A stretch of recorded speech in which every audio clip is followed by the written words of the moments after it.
নমস্কাৰ, current news. Goalpara জিলাৰ পূব কংগাৰপাৰ গাঁৱত অৱস্থিত শাহ মুফতি ফকীৰৰ মাজাৰ শ্বৰীফত মই উপস্থিত আছোঁ।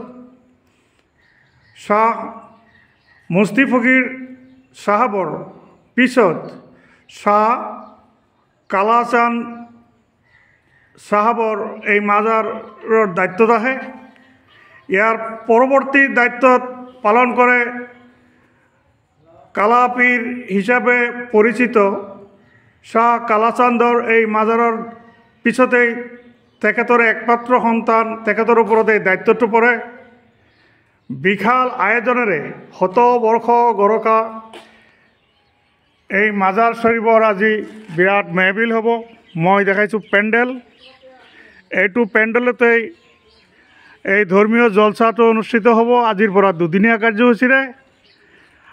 এই দুদিনীয়া কাৰ্যসূচীৰ মাজত ইয়াতে ধৰ্মীয় সভা, ধৰ্মীয় বিভিন্ন বিষয়ৰ লগতে পীৰ চাহাবজনৰ সম্পৰ্কে ইয়াত আলোচনা অনুষ্ঠিত হ'ব।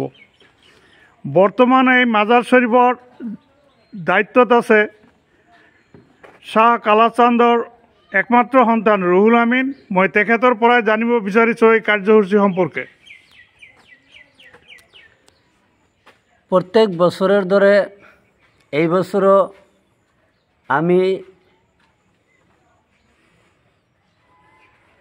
বাৰ্ষিক উৰস মোবাৰক যাক ধৰ্মীয় সভা বুলি কয় সেইটো আৰম্ভ কৰিবলৈ লৈছোঁ। সেইটো আজি অহাকালি দুদিনীয়া কাৰ্যসূচীৰে আৰম্ভ হৈ গৈছে। এইটো শাহ চুফি সৈয়দ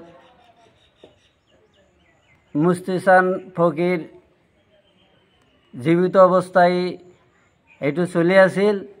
উনি ইতিমধ্যে 100 বছৰ পাৰ হৈ গ'ল। এই 100 বছৰ এইটো কৰি গৈছে। তাৰপিছত শাহ চুফি সৈয়দ মুফতি ফকীৰৰ ল'ৰা কালাচান্দ ফকীৰ চাহেবেও এইটো দুদিনীয়া কাৰ্যসূচীৰে কৰি গৈছে। কালাচান্দ মিয়া চাহাবৰ মৃত্যুৰ পিছত মই ৰুহুল আমিন কালাচান্দ মিয়াৰ ল'ৰা 10-12 বছৰমান হ'ল এই দুদিনীয়া কাৰ্যসূচীৰে এইটো চলাই আছোঁ। মই আপোনালোকক